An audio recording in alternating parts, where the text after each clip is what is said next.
सभी लोग जानते हैं कि हम लोग बिहार एसएससी सेकंड इंटर स्तरीय एग्जाम के लिए जो एडुटेरिया का नया प्रैक्टिस बुक आया हुआ है उसको हम लोग कवर कर रहे हैं। यहाँ पर आप देख भी सकते हैं एडुटेरिया बिहार एसएससी द्वितीय इंटर स्तरीय संयुक्त प्रतियोगिता परीक्षा 2023 और इस बुक में टोटल 15 मॉडल प्रैक्टिस सेट्स दिए गए हैं। आज हम लोग सेट नंबर 3 को पूरी डिटेल में एक्सप्लेनेशन के साथ कवर करने वाले हैं। इससे पहले ऑलरेडी मैंने आपको सेट नंबर 1 और सेट नंबर 2 को पूरी डिटेल में एक्सप्लेनेशन के साथ कवर कराया हुआ है। अगर आपने नहीं देखा है तो ज़रूर देख लीजिएगा। सभी का लिंक आपको आज की सेशन के डिस्क्रिप्शन बॉक्स में मिल जाएगा। फ्रेंड्स, अगर आप चैनल पर पहली बार विजिट कर रहे हैं और Bihar SSC second inter level exam की बेहतरीन तरीके से तैयारी करना चाहते हैं तो चैनल को सब्सक्राइब कर लीजिए और जो बगल में बेल आइकन है, घंटी का निशान है, उसको ज़रूर दबा लीजिएगा ताकि जब भी Bihar SSC second inter level exam से संबंधित कोई भी इंपॉर्टेंट वीडियो अपलोड किया जाए तो उसका नोटिफिकेशन सबसे पहले आपके पास पहुंच जाए। तो चलिए फ्रेंड्स, बिना देरी किए हुए सेशन आज के स्टार्ट करते हैं। एक बार सभी लोग प्लीज़ जल्दी से सेशन को लाइक कर देंगे और जब सेशन समाप्त हो जाएगा पूरा सेट लगा लीजिएगा तो इसे कम से कम एक ग्रुप में अवश्य ही शेयर कर दीजिएगा। तो फ्रेंड्स, जैसे मैंने आपको बताया कि आज इस सेशन में हम लोग Bihar SSC second inter level exam के लिए एडुटेरिया का जो नया प्रैक्टिस बुक आया हुआ है उसके सेट नंबर 3 को हम डिस्कस करेंगे। इससे पहले मैंने आपको सेट नंबर 1 और सेट नंबर 2 को पूरी डिटेल में एक्सप्लेनेशन के साथ कवर कराया हुआ है। अगर आपने इनको नहीं देखा है तो ज़रूर देख लीजिएगा। इन दोनों वीडियोज़ का लिंक आपको आज की सेशन के डिस्क्रिप्शन बॉक्स में मिल जाएगा। चलिए शुरू करते हैं फ्रेंड्स। एक बार सभी लोग जल्दी से सेशन को लाइक कर देंगे। थोड़ा सा मैं जूम कर देता हूं ताकि प्रश्न जो है आपको स्पष्ट रूप से दिखाई दे। आज के सेशन का पहला प्रश्न पढ़िए। देखिए, पहला प्रश्न है कि निम्नलिखित में से कौन सा कार्य भारतीय चुनाव आयोग का नहीं है। देखिए, प्रश्न को ध्यानपूर्वक पढ़िएगा। यहाँ पर पूछा गया है कि कौन सा कार्य भारतीय चुनाव आयोग का नहीं है। फ्रेंड्स, अगर आप आंसर पहले से जानते हैं तो आंसर कमेंट बॉक्स में देकर के बताते चलेंगे। इससे क्या होगा कि आपका रिवीजन होते चलेगा और साथ ही साथ जो भी मैं एक्सप्लेन करूंगा उसको भी ध्यानपूर्वक जरूर सुनिएगा। इससे एक प्रश्न के साथ साथ आपके 2 से 3 प्रश्न जो है कवर होते चलेंगे। अब यहाँ पर थोड़ा सा आप भारतीय चुनाव आयोग के बारे में जान लीजिए। देखिए, भारतीय संविधान के भाग 15, याद रखेंगे, भारतीय संविधान के भाग 15 के अनुच्छेद 324 से 329 में निर्वाचन से संबंधित उपबंध दिया गया है। अच्छा, भारतीय चुनाव आयोग जो है, निर्वाचन आयोग जो है, इसकी स्थापना 25 जनवरी 1950 को हुई थी। ठीक है, इसे भी आप याद रखिएगा। इसीलिए प्रत्येक वर्ष 25 जनवरी को नेशनल वोटर्स डे मनाया जाता है। ठीक है, और भारतीय चुनाव आयोग जो है यह एक अस्थायी संवैधानिक निकाय है। इस पॉइंट को आप जरूर ध्यान रखिएगा। यहाँ पर right answer option number A हो जाएगा। पंचायतों का चुनाव करवाना जो है यह भारतीय चुनाव आयोग का कार्य नहीं है। पंचायतों का चुनाव करवाना राज्य निर्वाचन आयोग का उत्तरदायित्व है। Option number A right answer हो जाएगा। नेक्स्ट क्वेश्चन है हमारा, अगला प्रश्न पढ़िएगा कि संविधान और विधि के परिरक्षण, संरक्षण और प्रतिरक्षण का शपथ ग्रहण करते हैं। देखिए, इसमें से राइट आंसर क्या होगा, कमेंट करके सभी लोग बताइए। ऑप्शन नंबर बी हो जाएगा राष्ट्रपति। आपको पता है फ्रेंड्स कि राष्ट्रपति देश का संवैधानिक प्रमुख होता है। अच्छा, अनुच्छेद 52 जो है आर्टिकल 52, इसका अनुसार भारत का एक राष्ट्रपति होगा। क्लियर, इसे आप जरूर ध्यान रखेंगे। नेक्स्ट क्वेश्चन है हमारा कि 73वां संविधान संशोधन कब लागू हुआ था। देखिए, लागू पूछा गया। अच्छा, 73वां संविधान संशोधन अधिनियम 1992 के द्वारा पंचायती राज संस्थानों को संवैधानिक दर्जा दिया गया था और यह लागू हुआ था 24 अप्रैल 1993 को। इसीलिए प्रत्येक वर्ष 24 अप्रैल के दिन जो है पंचायती राज दिवस मनाया जाता है। ठीक है, चलिए अगला प्रश्न है कि अविश्वास प्रस्ताव के संदर्भ में निम्न में से कौन सा सही है। देखिए, अविश्वास प्रस्ताव लोकसभा में सरकार के विरुद्ध लाया जाता है और इस प्रस्ताव को लाने के लिए 50 समर्थक सदस्यों की सहमति आवश्यक होती है। लोकसभा में इसे स्वीकार करने का कारण बताना आवश्यक नहीं है। यह सिर्फ पूरे मंत्रिमंडल के विरुद्ध लाया जा सकता है। यदि यह लोकसभा में पारित हो जाए तो मंत्रिपरिषद को त्यागपत्र देना ही पड़ता है। ठीक है, तो इसमें से देखिए ऑप्शन नंबर डी जो दिया गया है, लोकसभा में इसे स्वीकार करने का कारण बताना आवश्यक नहीं है, ये बिल्कुल करेक्ट दिया गया है। जैसे मैंने आपको एक्सप्लेनेशन में बताया है, सभी पॉइंट्स को मैंने यहाँ पर डिस्कस कर दिया है। चलिए, उसके बाद नेक्स्ट क्वेश्चन है कि विधान परिषद के कुल सदस्यों में से कितने सदस्यों का अप्रत्यक्ष रूप से चुनाव होता है। यहाँ पर देखिए अप्रत्यक्ष रूप से, तो आपको पता है विधान परिषद के कुल सदस्यों में से 5/6 सदस्यों का 5/6 सदस्य जो है ये निर्वाचित होते हैं और 1/6 सदस्य जो हैं ये राज्यपाल के द्वारा मनोनीत होते हैं। तो 5/6 यहाँ पर राइट आंसर हो जाएगा इसका। अगला प्रश्न है हमारा कि सिक्किम को पूर्ण राज्य का दर्जा निम्न में से किस संविधान संशोधन द्वारा प्रदान किया गया। आपको याद होगा 36वां संविधान संशोधन 1975 के द्वारा जो है सिक्किम को पूर्ण राज्य का दर्जा प्राप्त हुआ था। Option number b right answer हो जाएगा। अच्छा, यहाँ से एक प्रश्न आपको बताता हूँ, आप में से अगर बहुत लोग जानते होंगे, निश्चित रूप से मुझे यकीन है, आप आंसर कमेंट करिएगा। अच्छा, बिहार विधान परिषद में टोटल सीट कितना है, सदस्यों की संख्या, आप जरा कमेंट करके मुझे बताइए। आगे मैं आपको बता देता हूं, ठीक है ना, तब तक आप कमेंट करिएगा। चलिए, अगला प्रश्न है कि अशोक मेहता समिति के सिफारिश में निम्न में से कौन सा शामिल नहीं था। यहां पर नहीं पूछा गया है। चलिए थोड़ा सा मैं छोटा कर देता हूं ताकि आपको पूरा ऑप्शन दिखाई दे। अब बताइएगा कौन सा इसमें से जो है शामिल नहीं था। ध्यान दीजिएगा फ्रेंड्स, यहाँ पर हम बात करें क्वेश्चन नंबर 7 में, तो देखिए अशोक मेहता समिति का गठन जो है 1977 में किया गया था, जिसने टोटल 132 सिफारिशें दिया था, ठीक है, और किसी स्तर पर कोई आरक्षण प्रावधान नहीं होना चाहिए उन सिफारिशों में शामिल नहीं है। इसीलिए ऑप्शन नंबर यहाँ पर जो है आपका सी राइट आंसर हो जाएगा। बिहार विधान परिषद में सीटों की संख्या 75 है, ध्यान रखिएगा।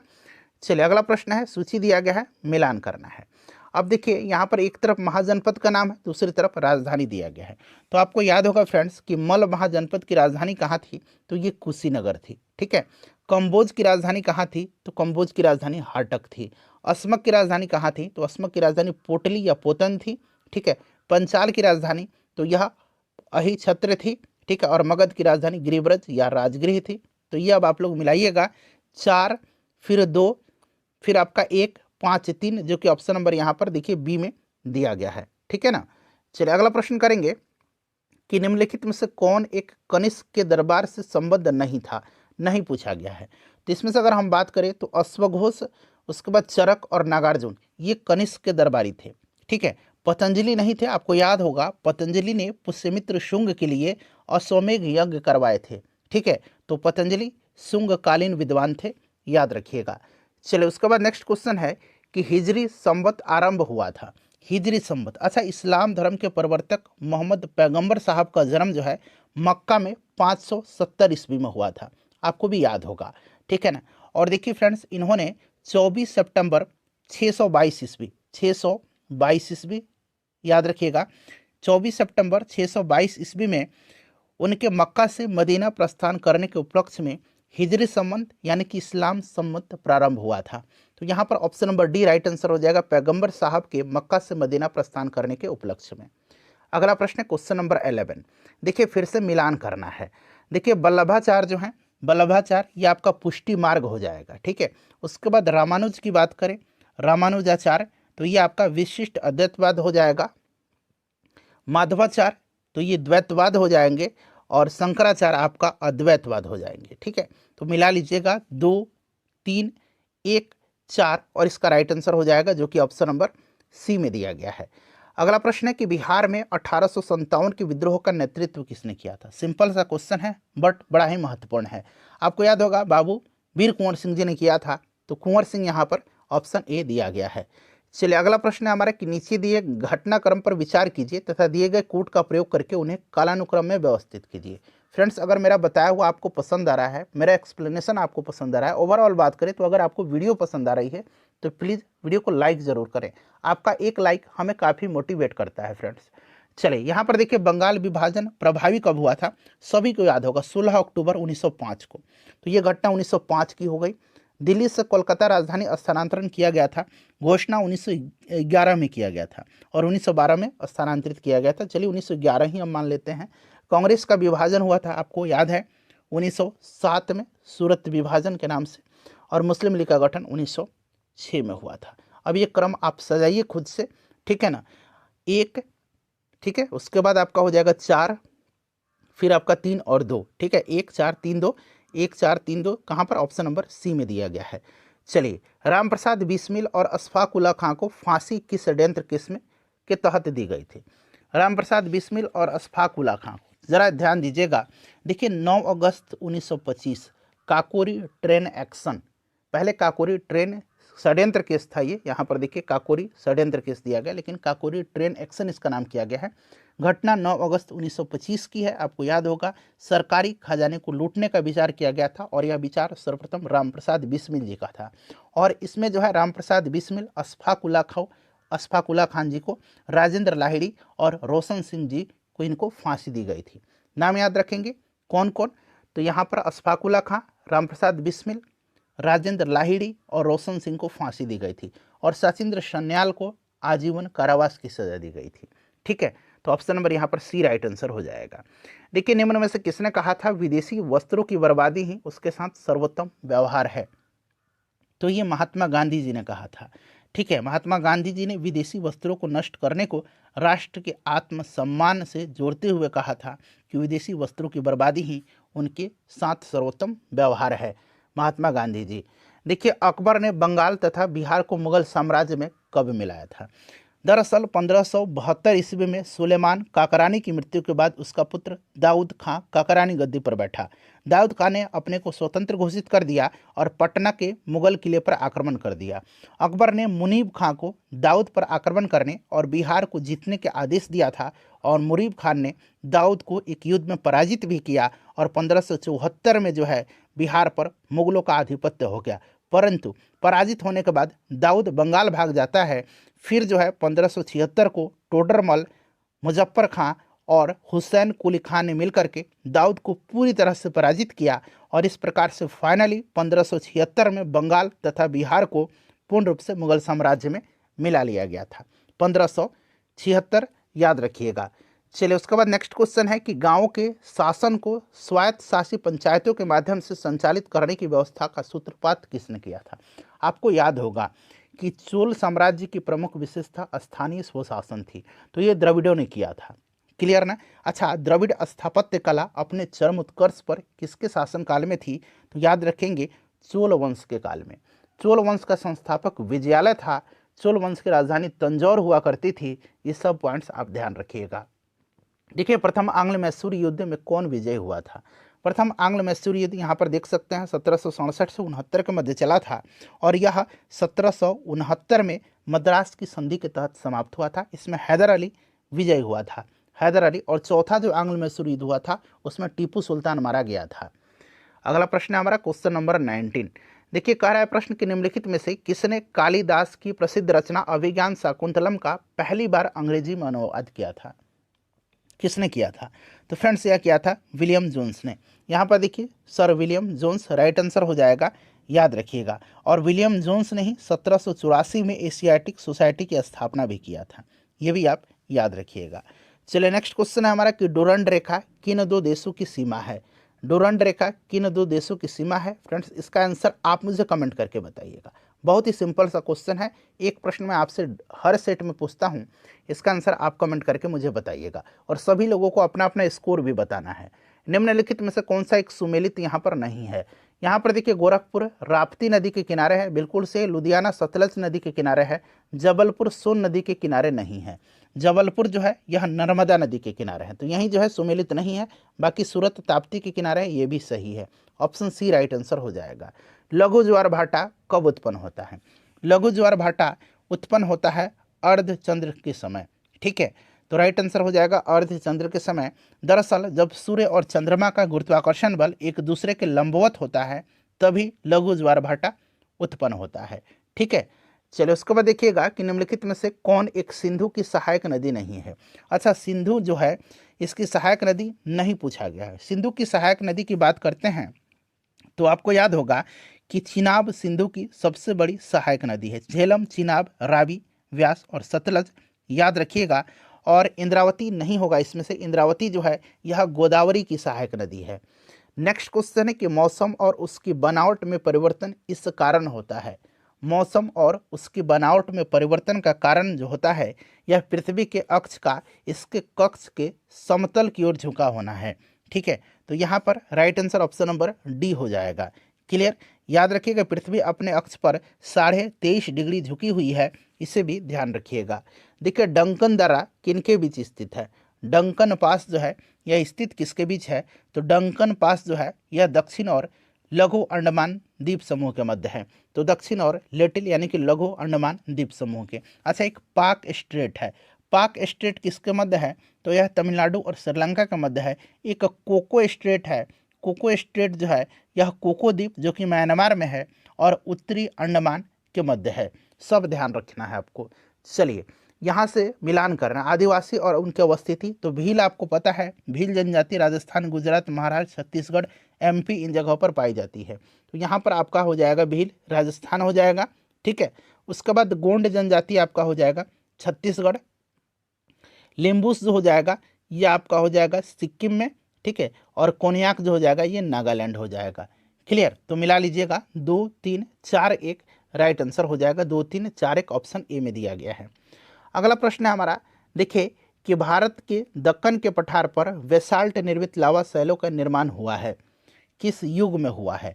तो फ्रेंड्स यह हुआ है किस युग में? क्रिटेशियस युग में हुआ है। यहाँ पर option number A right answer हो जाएगा। कांडला निम्न में से किसके लिए प्रसिद्ध है? कांडला बंदरगाह है और यह निर्यात प्रसंस्करण क्षेत्र के लिए फेमस है। कांडला गुजरात में पड़ता है। ठीक है ना, आपको भी याद होगा। चलिए आगे बढ़ते हैं कि गन्ने के उचित और पारिश्रमिक मूल्य निम्नलिखित में से कौन सा संगठन अनुमोदित करता है? तो गन्ने के उचित और जो पारिश्रमिक मूल्य है इसका अनुमोदन आर्थिक मामलों की कैबिनेट कमेटी के द्वारा किया जाता है।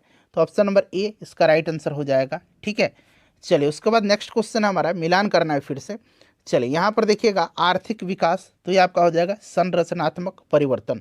ठीक है, उसके बाद देखिएगा आर्थिक वृद्धि, यह आपका सकल घरेलू उत्पाद हो जाएगा। संपोषित विकास, यह आपका पर्यावरण हो जाएगा। और जीवन की गुणवत्ता, यह आपका स्वास्थ्य हो जाएगा। ठीक है, 4 1 2 3 राइट आंसर होगा। 4 1 2 3 जो कि ऑप्शन डी में दिया गया है। चलिए आर्थिक विकास सामान्यतः युग्मित होता है।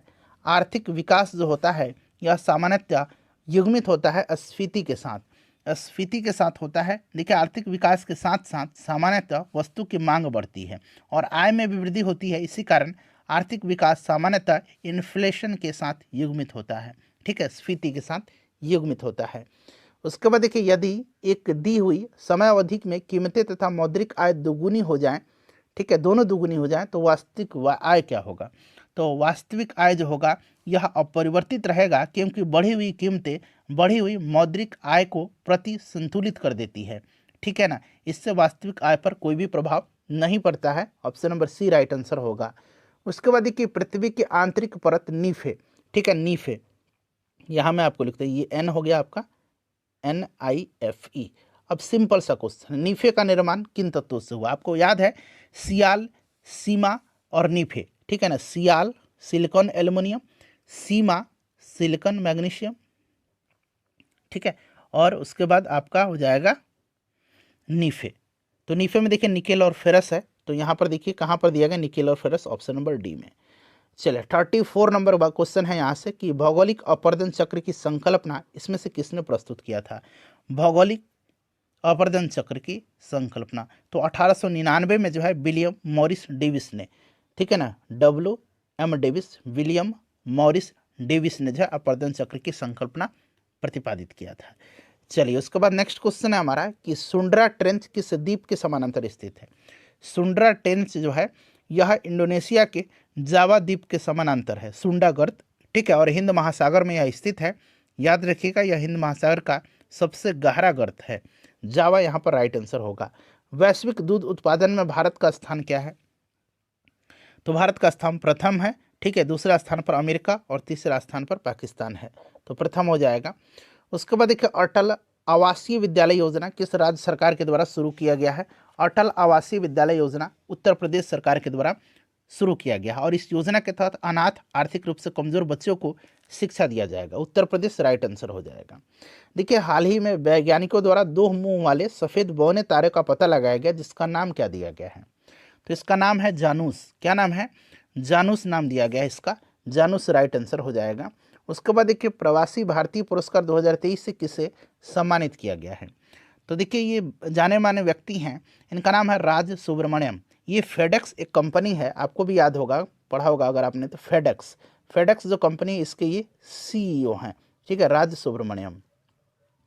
हैंडले पासपोर्ट सूचकांक 2023 में भारत का स्थान पूछा गया है। तो अभी जब ये बुक में दिया गया है 85, तो 85 भी था, और रिसेंटली जुलाई में जो है जारी किया गया उसमें 80वां स्थान है। ठीक है, चलिए जनवरी में दिया गया था 85वां, और जुलाई में जो रिपोर्ट आया था उसमें 80वां स्थान। चलिए ई सारस ऐप किस मंत्रालय के द्वारा जारी किया गया? ये प्रश्न पूछा भी गया है, शायद बिहार दरोगा में पूछा गया था या बीपीएससी टीचर में, मुझे ठीक से याद नहीं आ रहा है। तो ये आपको केंद्रीय ग्रामीण मंत्रालय के द्वारा जो है ई सारस ऐप जो है यह जारी किया गया था। ठीक है, और यह जो है आपका महिलाओं को उनके उत्पाद की बिक्री में सहूलियत देने के उद्देश्य से ऑनलाइन पोर्टल है या ई सारस जारी किया गया था। चलिए हाल ही में ओमान चांडी का निधन हो गया है। ठीक है, वे किस राज्य के मुख्यमंत्री रह चुके हैं? फेमस व्यक्तित्व है ओमान चांडी, ये केरल के मुख्यमंत्री रह चुके हैं। केरल राइट आंसर हो जाएगा। ठीक है, चलिए उसके बाद नेक्स्ट क्वेश्चन हमारा कि हॉकी जूनियर एशिया कप 2023 पुरुष एकल का खिताब किसने जीता है? तो हॉकी जूनियर एशिया कप 2023 का खिताब भारत ने जीता है पाकिस्तान को हरा करके। ठीक है, पाकिस्तान को हरा करके। और महिला एकल का खिताब भी भारत ने ही जीता है, बट दक्षिण कोरिया को हरा करके। 44 नंबर है कि बजट 2023-24 में जल जीवन मिशन योजना हेतु कितनी राशि आवंटित की गई है? तो ये 70,000 करोड़ रुपया आवंटित किया गया है। ठीक है, और मनरेगा के लिए 60,000 करोड़, ये भी याद रखेंगे, मनरेगा के लिए 60,000 करोड़ याद रखिएगा। चलिए अगला प्रश्न है हमारा कि हाल ही में आए चक्रवात जो तूफान था बिपरजॉय, इसका नामकरण किस देश ने किया है? बिपरजॉय का नामकरण बांग्लादेश ने किया है। ठीक है, बांग्लादेश यहाँ पर राइट आंसर हो जाएगा। अच्छा, मोचा का जो है, मोचा का नामकरण यमन ने किया है। ठीक है, चलिए नवनिर्मित संसद भवन का उद्घाटन प्रधानमंत्री के द्वारा कब किया गया? अच्छा, यहाँ तो उद्घाटन पूछा गया। अच्छा, इसका शिलान्यास अगर पूछा जाए कब किया गया, तो 10 दिसंबर 2020 को, 10 दिसंबर 2020 को इसका शिलान्यास किया गया था। ठीक है, और देखिए इसका आकार त्रिकोणीय है, और इसका डिज़ाइन जो है बिमल पटेल ने किया है, और इसका निर्माण टाटा प्रोजेक्ट्स ने किया है, और इसका उद्घाटन जो है प्रधानमंत्री मोदी जी के द्वारा 28 मई 2023 को किया गया। अगला प्रश्न है कि अंतर्राष्ट्रीय सामुद्रिक व्यापार संगठन जो है इसका मुख्यालय कहाँ पर है? राइट आंसर क्या हो जाएगा? यहाँ पर सामुद्रिक बना लीजिए। ठीक है ना, तो ये आपका लंदन में है। ऑप्शन नंबर यहाँ पर डी राइट आंसर हो जाएगा। 1948 में इसकी स्थापना की गई थी, और इसका उद्देश्य जो है नौ परिवहन क्षेत्र में सुरक्षा नियमों का निर्धारण करना है। देखिए केंद्रीय सिल्क बोर्ड की स्थापना किस वर्ष की गई थी?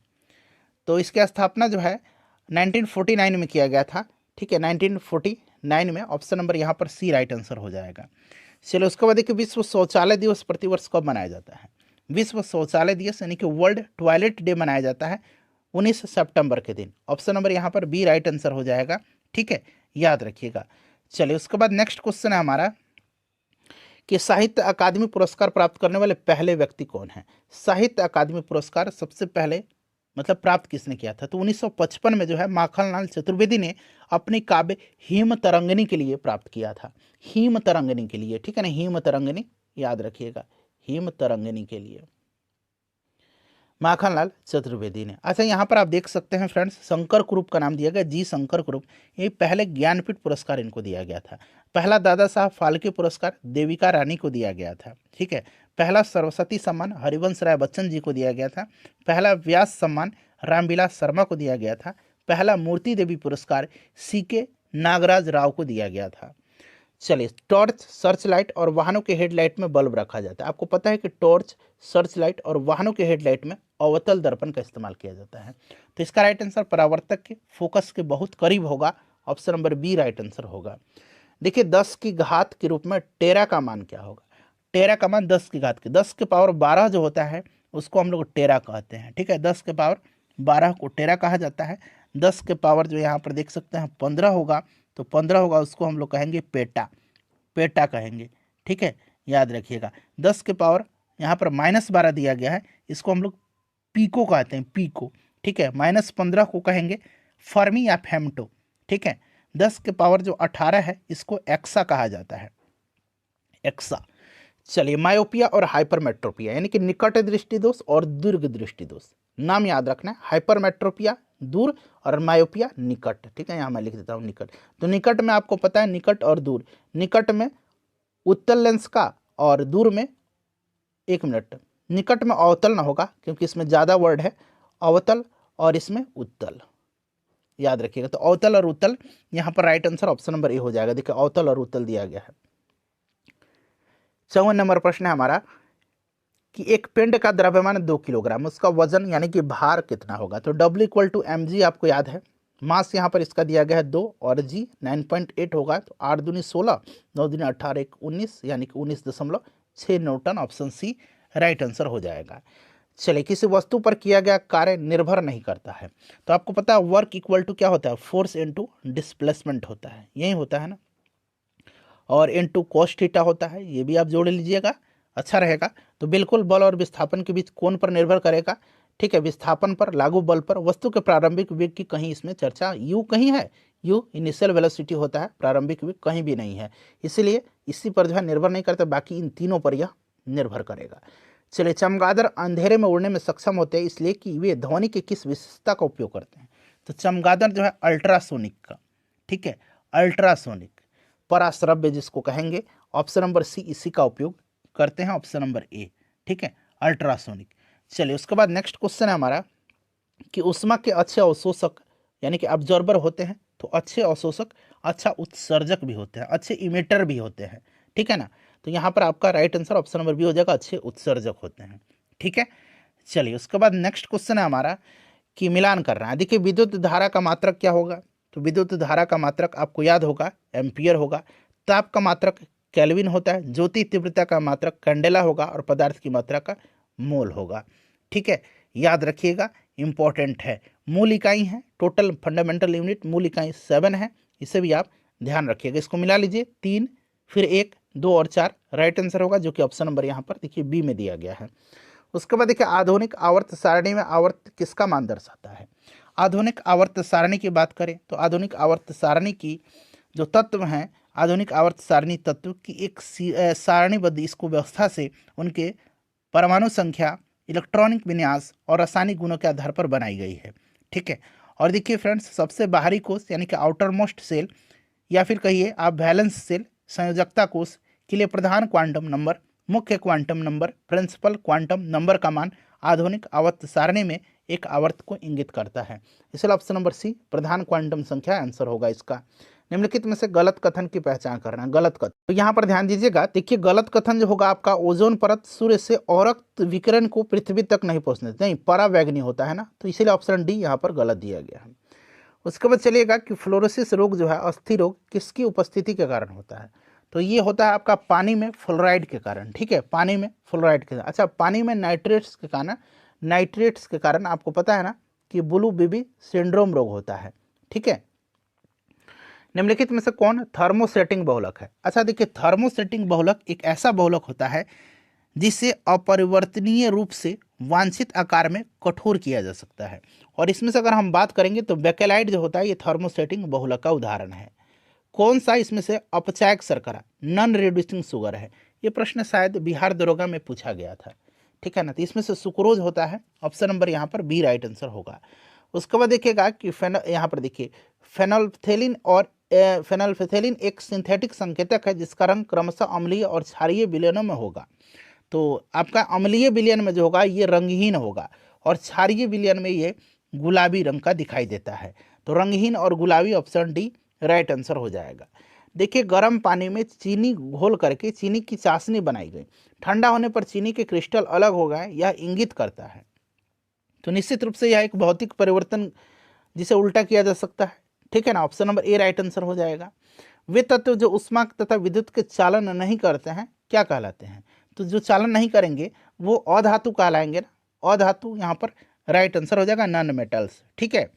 चलिए, दो नोड्स के बीच मौजूद तने के हिस्से को कहा जाता है, तो इसको इंटरनोड कहा जाता है, ठीक है। दो नोड्स के बीच जो तने के हिस्से होते हैं उनको इंटरनोड्स कहा जाता है। चलिए, इंटरनोड्स राइट आंसर हो जाएगा। अदरक एक तना है क्योंकि इसमें नोड्स और इंटरनोड्स पाए जाते हैं, ठीक है ना, याद रखिएगा। चलिए, जूट पौधे के किस भाग से प्राप्त होता है। तो जूट जो होता है यह तना से प्राप्त होता है, और जूट का इस्तेमाल आपको पता है रस्सी, बोरा वगैरह बनाने में किया जाता है, थैला वगैरह, जूट का थैला भी आता है ना, तो ये आपका तना हो जाएगा। चले, बीज और फल किसके द्वारा बनते हैं। बीज और फल जो है किसके द्वारा बनता है। बीज बनता है अंडाशय से, अंडाशय से फल बनता है, और बीजांड से बीज बनता है, ठीक है ना। देखिए, बीज बनेगा आपका किससे, बीजांड से, बीज बनेगा बीजांड से। एक मिनट रुक जाइए, तो यहाँ पर देखिए अंडाशय से फल बनता है और बीजांड से बीज बनता है, यही दिया गया ना, पहले इसको देना चाहिए ये वाला, बीजांड से बीज और फिर बाद में अंडाशय से फल। चलिए कोई बात नहीं, ऑप्शन ए राइट आंसर हो जाएगा। देखिए ब्रेड में छिद्र किस गैस से निकलने से बनते? छेद जो होता है ब्रेड बनेगा ना, देखिएगा उसमें छोटा छोटा ब्रेड में इस तरह से आपका छेद भी होता है।